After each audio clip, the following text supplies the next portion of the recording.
हमारे सभी मित्रों को मेरा सादर नमस्कार। मित्रों, हमारा आज का ये वीडियो कक्षा 9 के विद्यार्थियों के लिए है। आज के वीडियो में हम उत्तराखंड बोर्ड कक्षा 9 हिंदी की अनिवार्य संस्कृत की पुस्तक संस्कृत संबोधिनी से चतुर्थ पाठ के अभ्यास प्रश्नोत्तरों का अध्ययन करेंगे। मित्रों, अपने पिछले वीडियो में मैंने कक्षा 9 के चतुर्थ पाठ उत्तराखंड से वन संपदा के बारे में अध्ययन किया था। आज के वीडियो में अभ्यास प्रश्न उत्तर देखने वाले हैं। तो मित्रों, आज हम जिस पाठ के अभ्यास प्रश्नोत्तरों को हल करेंगे वो पाठ है हमारा उत्तराखंड से वन संपदा। उत्तराखंड की जो वन संपत्ति है उसके बारे में हम इस पाठ में पिछले वीडियो में पढ़ चुके हैं। यदि आपको इस पाठ का हिंदी अनुवाद देखना है तो आप पिछले वीडियो को अवश्य देखिएगा और उस वीडियो का लिंक भी मैं आपको यहीं पर दे दूंगा, तो वहां से आप उस वीडियो को देख पाएंगे। आज के वीडियो में अभ्यास प्रश्नोत्तर देखने जा रहे हैं, तो आइए अभ्यास प्रश्नोत्तर देखते हैं। तो अभ्यास प्रश्न हमारे सामने हैं। हमारे पहला ही प्रश्न है एक पदेन उत्तरत, मतलब एक एक शब्द में हमको उत्तर देना है, लॉन्ग आंसर नहीं देना है। तो प्रश्न का है बुरांस वृक्षे पुष्पाणि कस्मिन् ऋतो विक्षन्ति। तो बुरांस का जो वृक्ष है उसके फूल किस मौसम में उसके फूल खिलते हैं? तो वो है वसंत ऋतु। कौन सी ऋतु में? वसंत ऋतु में। तो इसका उत्तर हो जाएगा वसंत ऋतु। दूसरा प्रश्न है वनाग्नि कारणात, वन की अग्नि के कारण का नष्टा भवति, क्या नष्ट हो जाता है? तो वो वन संपदा, वन की संपदा जो है वो नष्ट हो जाती है। तो इसका उत्तर हो जाएगा वन संपदा। ग है औषधि निर्माणे कस्य वृक्षस्य तेलम प्रयुज्यते। औषधि के निर्माण में यानी कि दवाइयों के निर्माण में कौन से वृक्ष के तेल को प्रयोग किया जाता है? तो देवदार के वृक्ष का जो तेल है उसको प्रयोग किया जाता है, उसको संस्कृत में बोलते हैं देवदारू। तो इसका उत्तर हो जाएगा देवदारू। इसी में आगे चलते हैं। तो इसका पहले का जो घ है वो है बांज वृक्ष से। बांज का जो वृक्ष होता है, उत्तराखंड में बांज का वृक्ष होता है, तो बांज के वृक्ष का वैज्ञानिक नाम किम अस्ति, उसका वैज्ञानिक नाम क्या है? तो उसका वैज्ञानिक नाम है क्वेर्कस। क्वेर्कस, ये इसका उत्तर हो जाएगा। फिर आता है अंतिम, पहले का पांचवा, काफलस्य स्वादः कीदृशः भवति। काफल जो फल होता है उत्तराखंड के पहाड़ों में, उसका स्वाद कैसा होता है? तो उसका स्वाद होता है मधुर अम्ल। मधुर आम्ला मतलब मधुर और अम्ल, मधुर मतलब मीठा, अम्ल मतलब खट्टा, मतलब खट्टा मीठा उसका स्वाद होता है। अब चलते हैं हम प्रश्न संख्या 2। प्रश्न संख्या 2 है पूर्ण वाक्येन उत्तरत, मतलब पूरे वाक्य में उत्तर देना है। मैंने सभी प्रश्नों के उत्तर उसके सम्मुख लिख दिए हैं, जैसा कि मैं अपने हर वीडियो में करता हूं। सभी प्रश्नों के उत्तर मैं सामने लिख देता हूं, वहीं से आप उत्तर एक साथ देख सकते हैं, स्क्रीनशॉट भी ले सकते हैं। तो यहाँ पर है पूर्ण वाक्येन उत्तरत। पहला प्रश्न है क बुरांस वृक्षा कस्य राज्यस्य राज्य वृक्षो अस्ति। बुरांस का जो वृक्ष है किस राज्य का राज्य वृक्ष है? तो वो उत्तराखंड का राज्य वृक्ष है। तो इसका उत्तर जो हो जाएगा वो आपको यहाँ पर इस प्रकार से मैं थोड़ा बड़ा करके दिखा देता हूँ कि बुरांस वृक्षा उत्तराखंड से राज्य वृक्ष अस्ति। उत्तराखंड का राज्य वृक्ष है, बुरांस वृक्ष उत्तराखंड का राज्य वृक्ष है। इसी प्रकार से इसमें जो ख वाला प्रश्न है वो है अग्नेः ज्वालनम कुत्र न्यूनम भवति। अग्नि, जो वन में जो अग्नि लग जाती है उसके ज्वाला को किस प्रकार से, कहाँ से वो न्यून होता है? कहाँ पर न्यून होता है मतलब कम होता है? अग्नि का जो फैलना है वो फैलाव कम कहाँ पर होता है? तो वो होता है वहाँ पर जहाँ पर बांज के वृक्ष ज़्यादा होते हैं, वहाँ पर वन की अग्नि कम फैलती है। तो इसका उत्तर हो जाएगा कि अग्ने ज्वालनम यत्र बांज वृक्षा आधिक्यन जायन्ते। जहाँ पर बांज के वृक्ष अधिक उत्पन्न होते हैं, तत्र न्यूनम भवति, वहाँ पर न्यून होता है, कम होता है आग का फैलाव। अब इसमें प्रश्न आता है ग, देवदारु इति वृक्षस्य आकारः कीदृशः भवति। देवदारु इस वृक्ष का, देवदार के जो वृक्ष है उसका आकार कैसा होता है, तो इसका आकार जो है शंकु के आकार का होता है, शंकुआकार होता है। तो इसका उत्तर आप लिख सकते हैं देवदारु वृक्षस्य आकारः शंकुआकारः भवति। देवदारु वृक्ष का आकार शंकुआकार होता है। अभी दूसरे प्रश्न का ही चौथा खंड है, काफल वृक्षा। काफल का जो वृक्ष है कीदृशेषु क्षेत्रेषु उद्भवति, मतलब किन क्षेत्रों में, कैसे क्षेत्रों में ये उत्पन्न होता है। जो काफल का वृक्ष है वो कहाँ पर उगता है, तो कहाँ पर उगता है, ये उगता है काफल वृक्षा उत्तराखंड से उच्च पर्वतीय क्षेत्रेषु उद्भवति। मतलब काफल का वृक्ष उत्तराखंड के ऊंचे पर्वतीय क्षेत्रों में उत्पन्न होता है, पैदा होता है, उगता है। अब दूसरे का अंतिम वाला प्रश्न है कि कस्मै लाभप्रदम भवति बुरांस रसः। बुरांस रस से किसमें लाभप्रद, जो बुरांस का रस होता है वो किस में लाभप्रद होता है, लाभदायक होता है। तो बुरांस रसः हृदय रोगाय लाभप्रदम भवति। तो बुरांस का जो रस है हृदय के रोग के लिए क्या होता है, लाभदायक होता है। अब हमारे सामने है तीसरा प्रश्न, निर्देशानुसारम उत्तरत। निर्देश के अनुसार उत्तर देना है। जैसा कि प्रश्न में पूछा गया है, जैसे निर्देश दिया गया है वैसे ही आपको उत्तर देने हैं। जैसे कि क है विहाय, ये जो विहाय शब्द है, अस्मिन् पदे प्रकृति प्रत्ययम पृथक कुरुत। इस पद में प्रकृति और प्रत्यय को पृथक पृथक करना, अलग करना है। तो इसको ये यहाँ पर मैंने उत्तर दे दिया वी धन हा धन लयप। तो वी इसका उपसर्ग है और हा इसका जो है वो प्रकृति है, धातु है, और ये जो लयप है ये इसका प्रत्यय है, लयप इसका प्रत्यय है। तो इसका जो उत्तर आपको सीधा लिखना है वी धन हा धन लयप। इसी प्रकार से अगला खा प्रश्न है खादंती। जो खादंती है इति पदे काह लकारः। इस पद में, खादंती वाले पद में कौन सा लकार है, तो इसमें लट लकार है जिसको हिंदी में वर्तमान काल बोलते हैं। अब आता है ग, हृदय रोगाए। अत्र का विभक्ति। हृदय रोगाए जो शब्द है इसमें कौन सी विभक्ति है, तो इसमें चतुर्थी विभक्ति है। क्यों है, क्योंकि इसमें संप्रदान कारक के लिए जो चिन्ह है उसका अर्थ निकल के आता है हृदय रोगाए, मतलब हृदय रोग के लिए, हृदय रोग के लिए। तो यहाँ पर संप्रदान कारक और के लिए का प्रयोग है। लेकिन आप उत्तर खाली इतना चतुर्थी विभक्ति इतना उत्तर लिख दोगे तो सही है। ये मैंने सिर्फ समझाने के लिए आगे आपको बता दिया है। तो आप खाली चतुर्थी विभक्ति लिख दोगे तो भी आपका उत्तर सही माना जाएगा। फिर आता है घ, उद्भवती इति पदे का उपसर्गः। तो उद्भवती जो पद है, ये पद है, ये शब्द है, इसमें कौन सा उपसर्ग है, तो इसमें जो उद है, शुरू का जो उद है वो उपसर्ग है। तो आप उद भी लिख सकते हैं या फिर आप लिख सकते हैं उत, उत उपसर्ग। जो सही है वो उत उपसर्ग है, और उद भी लिखोगे तब भी आपको अंक मिलेंगे। अब आता है अगला वित्तोपार्जनम। अब ये वित्तोपार्जनम जो शब्द है अस्य पद से विच्छेदम करत, विच्छेदम कुरुत, मतलब संधि विच्छेद करना है इसका। तो ये वित्तोपार्जनम, वित्त धन उपार्जनम, इसका संधि विच्छेद इस प्रकार से आप लिख सकते हैं।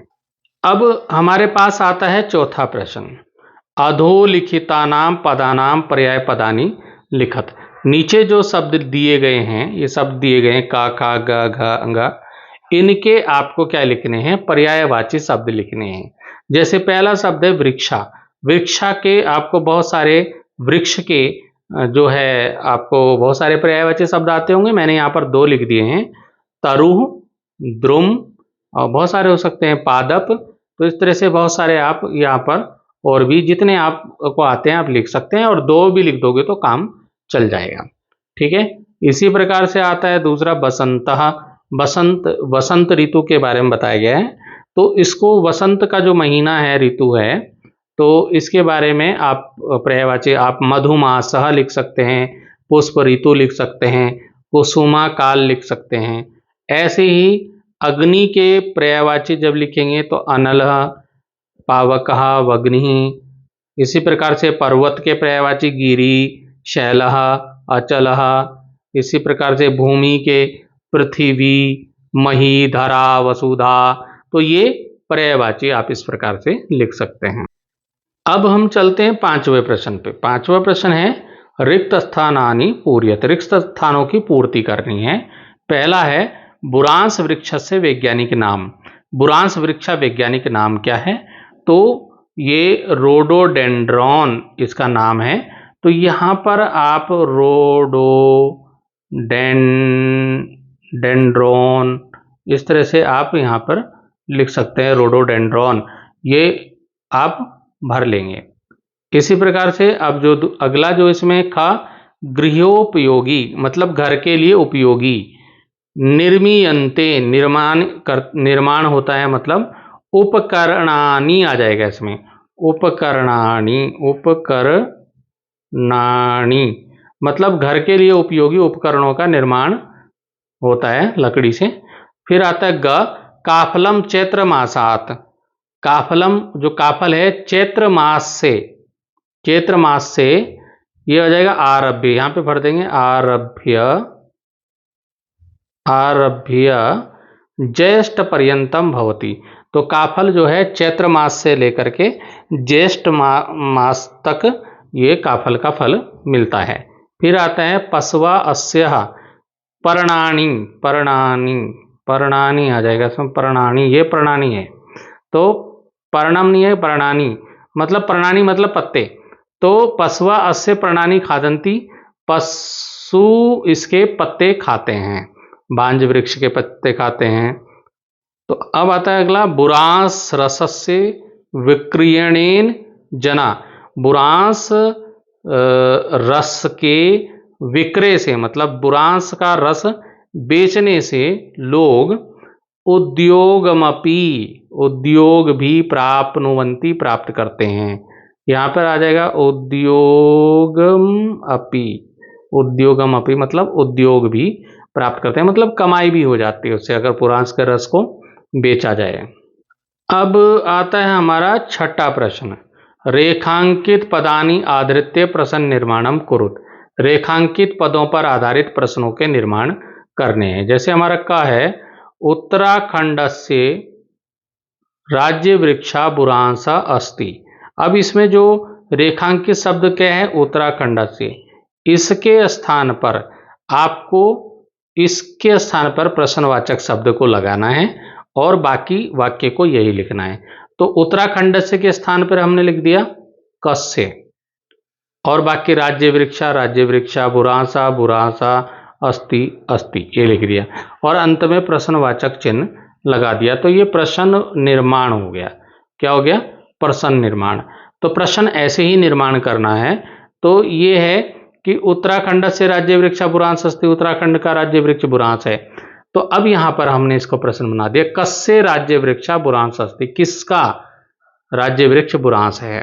ठीक है, इसी प्रकार से अब हम चलेंगे ख में, बुरांस पुष्पाणाम मतलब बुरांस के पुष्पों के प्रयोग से औषधि निर्माणमपि भवति, औषधि निर्माण भी होती है। बुरांस के फूलों से के प्रयोग से औषधि का निर्माण भी होता है। तो इसका हो जाएगा कस्यानाम प्रयोगा औषधि निर्माणमपि भवति, और अंत में प्रश्नवाचक चिन्ह को लगा देंगे। इसी प्रकार से अब आता है ग वाला इसमें दे रखा है। ग है कि पर्वतीय जनपदेषु बांज वृक्षा उत्पद्यते। पर्वतीय जनपदों में बांज का वृक्ष उत्पन्न होता है। तो बांज वृक्ष के बारे में, बांज वृक्ष को इन्होंने कर दिया है रेखांकित। रेखांकित बोलते हैं, रेखा अंकित मतलब नीचे लाइन लगी हुई, इसको बोलते हैं रेखांकित। इस जिन जिन शब्दों के नीचे लाइन लगी हुई रेखांकित हैं, रेखांकित शब्द हैं। तो इसके बांज वृक्ष, इसको हम बना देंगे पर्वतीय जनपदेशु, बांज वृक्ष के जगह लिख दिया का उत्पद्यते। ठीक है। अब फिर आता है घ, पर्वतीय क्षेत्रेषु काफलम विक्रिय जना वित्तोपार्जनम कुर्वन्ति। तो पर्वतीय क्षेत्रेषु, अब इसमें क्या है वित्तोपार्जनम, इसके जगह पे हमें क्या लिखना है वित्तोपार्जनम कुर्वन्ति, मतलब पर्वतीय क्षेत्रों में काफल को बेचकर लोग धन भी इकट्ठा करते हैं, धन कमाते हैं मतलब। तो अब इसको हमने क्या कर दिया, इसको प्रश्नवाचक वाक्य जब बनाएंगे तो हो जाएगा पर्वतीय क्षेत्रेषु काफलम विक्रिय जना किम कुर्वन्ति, ये हो जाएगा। इसका अंतिम वाला ये है कि बुरांस से उपसेचनम स्वादिष्टम भवति। तो जो बुरांस का जो उपसेचन है, जो शरबत है, बुरांस का जो रस है, तो वो स्वादिष्टम भवति मतलब स्वादिष्ट होता है। तो स्वादिष्टम को रेखांकित किया गया, इसके स्थान पे हमने प्रश्नवाचक शब्द को लेना है। तो ये बुरांस रस, बुरांस से हो गया, उपसेचनम हो गया, और स्वादिष्टम, स्वादिष्टम स्वादिष्ट मतलब विशेषण है, तो इसके स्थान पर हम कर देंगे कीदृशम, की दृश्यम भवति। तो बुरांस के जो शरबत है वो कैसा होता है। अब आपका आता है अंतिम प्रश्न है, 7वां प्रश्न है, उचित ही पदई सह मेलनम कुरुत। उचित पदों के साथ, उचित शब्दों के साथ मिलान करना है। मतलब ये जो आमने सामने लिखे हैं, ऐसा के आगे लिखा है रोडोडेंड्रॉन अस्ति, तो ये इसका उत्तर नहीं है, इसको सही से मिलाना है। तो ऐसा का है ऐसा बांज वृक्षा अस्ति, मैंने लिख दिया का वाला, यानी कि ऐसा का वाले का कौन सा है बांज वृक्षा अस्ति। फिर ख, अस्य वृक्षस्य, अच्छे वृक्षस्य क्या होगा ख वाला, विभिन्न प्रजातयः सन्ति। ऐसे ही ग वाला है बुरांस वृक्षस्य वैज्ञानिक नाम, ये हो जाएगा वैज्ञानिक नाम रोडोडेंड्रॉन अस्ति। फिर है देवदारो आकारा शंकुआकाराः, ये हो जाएगा भवति। और काफलम ये बचा है इसमें मधुर अम्ल भवति। तो इस प्रकार से इनको मिलाना है। वैसे मैंने इनके उत्तर सामने लिख दिए हैं, गा वाले का कौन सा है, घा वाले का, अंगा वाले का, खा वाले का, का वाले का कौन सा है, सबके मैंने उत्तर उनके सामने लिख दिए हैं। तो इस प्रकार से आप इन प्रश्नों को पूर्ण कर सकते हैं। पाठ के अंत में कुछ अनुप्रयुक्त व्याकरण भी बच्चों को समझाने के लिए दिया गया है और इससे भी प्रश्न पूछे जाएंगे।